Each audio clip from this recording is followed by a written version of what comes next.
होता छोटे सिंगवा होता क्या जानी कहाँ गुजरल मुँह धोए गुजरल कि कहाँ गुजरल आवता चलल बा चलो तनी तनी देखी तनी क्या करता है करे अरे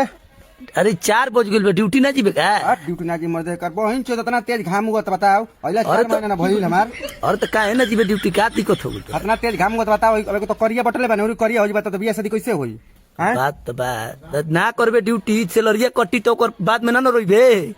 कटी ना तो लाड़ अब हमार माथा खराब होता है कर बहिन छे इतना तेज घाम हुआ के चाहिए बताओ ई रणुआ आदमी कहां जाई बताओ बात में दम बा भाई तोरा हां ये वही ला हला करता जा है हैं चलो ड्यूटी जाके बता जा हाला मत कर ठीक बा सूत मारा मारी हो जाई सूत जौन होई तौन देखाई सूत ते करबो रे का रे के तोरा से बियाह करता तो ऐसे ही करिया बड़े सलाउरी कोइला बड़े के तोरा से बियाह कर रे ना ही तू जानता करिया बनी ढेर जानता चनाक बनते ना ढेर बोलता तलो